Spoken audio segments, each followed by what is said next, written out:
বন্ধুরা নমস্কার বন্ধুরা, প্রিয়াঙ্কা আর্য ফ্যামিলি চ্যানেলে আপনাদের সবাইকে স্বাগত।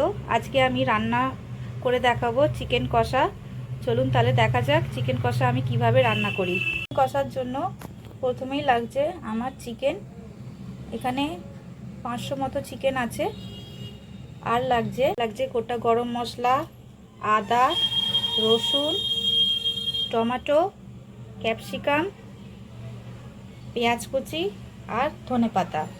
মশলার মধ্যে লাগছে হলুদ গুঁড়ো, জিরে গুঁড়ো, ধনে গুঁড়ো আর লঙ্কা গুঁড়ো, তো নুন আর সামান্য একটু চিনি দেবো যাতে একটু স্বাদটা ভালো হয়। আর লাগছে শাহি গরম মশলা। প্রথমে আমি কড়াতে সর্ষের তেল দিলাম।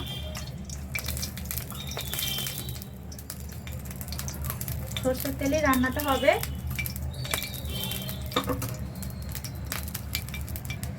এরপর আমি গোটা গরম মশলা ফোড়নে দিলাম।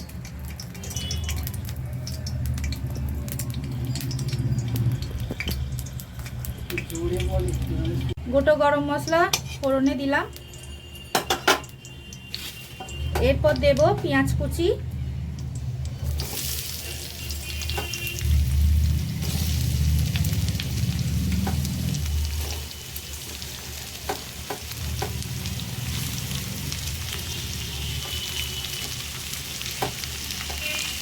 এই রান্নাটা খুবই অল্প সময় হয়ে যাবে, বেশিক্ষণ সময় যাবে না। পেঁয়াজটাকে লাল লাল করে একটু ভাজতে হবে।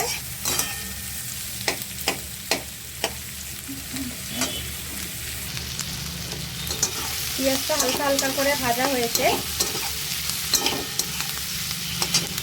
এরপর আমি দেব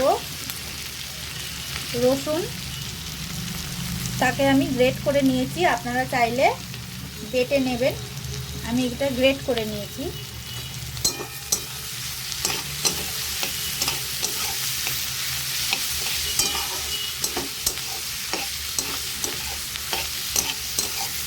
রসুনটাকে একটুখানি পেঁয়াজ একটু ভাজা হয়ে যাবে তখনই দিতে হবে, নাহলে রসুনের একটু কাঁচা গন্ধ ছাড়ে। আগে থেকে দিয়ে দিলে রসুনের কাঁচা গন্ধটা একটু চলে যায়। পেঁয়াজটা আমার ভাজা ভাজা হয়ে গেছে। এরপর আমি এর মধ্যে দেব কেটে রাখা টমেটো কুচি।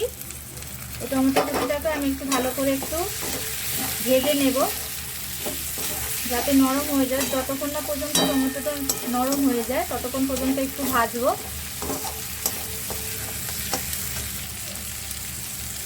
এরপর সামান্য একটু আমি লবণ দেব, তারপর পরে আবার লবণ দেব। অল্প করে লবণ দিয়েছি যাতে টমেটোটা একদম নরম হয়ে যায়, পেঁয়াজটাও যাতে একটু নরম হয়ে যায়। অল্প করে সামান্য লবণ দিয়েছি, পরে বাকি লবণটা দেব।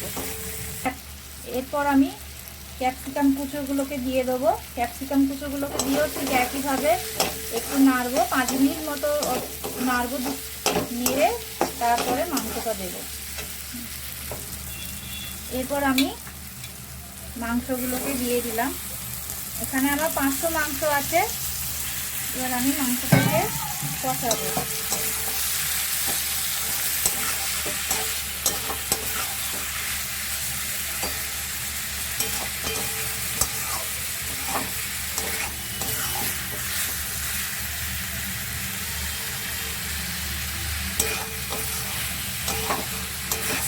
এই চিকেন কষা 15 মিনিটের মধ্যেই হয়ে যাবে, বেশিক্ষণ সময় যায় না, চট জলদি একদম হয়ে যাবে। সেটা কিন্তু খুব সুন্দর হয়।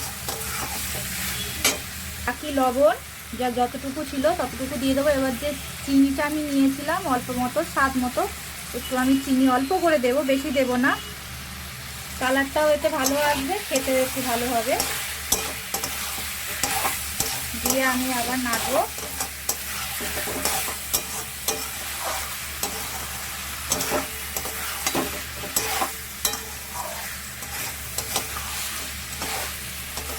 এরপর আমি কেটে রাখা আদা, গ্রেট করে রেখেছিলাম আদা, সেই আদাটাকে আমি দিয়ে দিলাম। আদা দিয়ে ভালো করে আর একটু নাড়বো।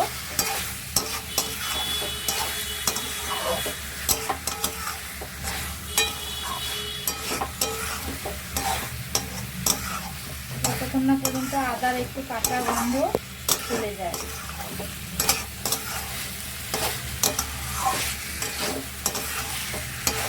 মাংসটাকে ভালো করে দিয়ে ভেজে নিতে হবে। এবার আমি বাকি মশলাগুলো দেব। এই যে আমি রেখেছিলাম হলুদ গুঁড়ো, লঙ্কা গুঁড়ো, ধনে গুঁড়ো, জিরে গুঁড়ো, এগুলোকে আমি একটু জল দিয়ে মিশিয়ে নেব।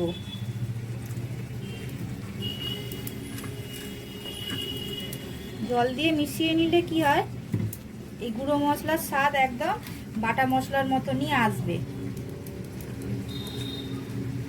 দিয়ে 5 মিনিট মতো আমি এটা ভিজিয়ে রেখে দেবো।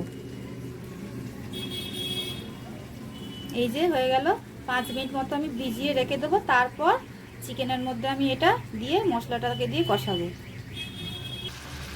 এরপর আমি এই মশলাটা, এই যে মশলাটা আমি গুলে রেখেছিলাম, সেই মশলাটা আমি এবার দিয়ে দেবো।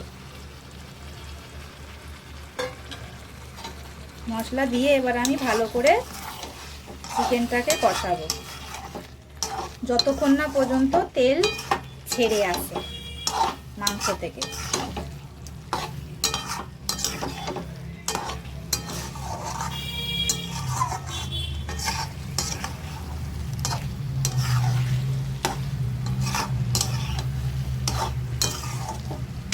মাংসটা আমি এবার কষিয়ে নিই, তারপর আসছি। মাংসটা আমার কষানো হয়ে গেছে।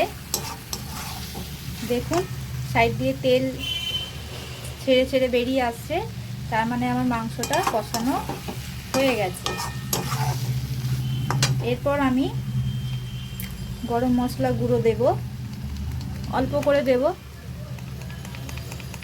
উপর থেকে গরম মশলা গুঁড়ো দিচ্ছি। এই যে গরম মশলা গুঁড়ো একটু অল্প করে দিলাম।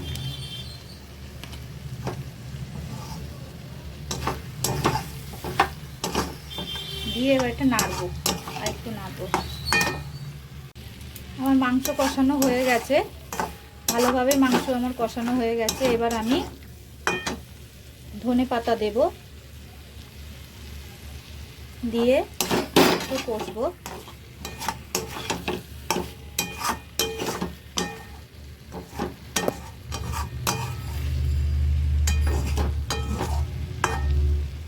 এরপর আমি জল দিয়ে দেবো।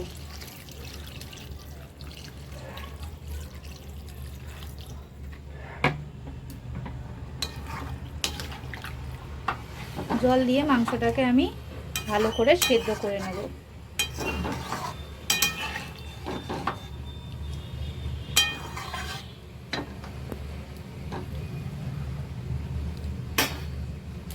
15 মিনিটে এই চিকেন কষাটি তৈরি হয়ে যায়। এই চিকেন কষা আপনারা রুটি, নান, পরোটা সাথে খেতে পারেন।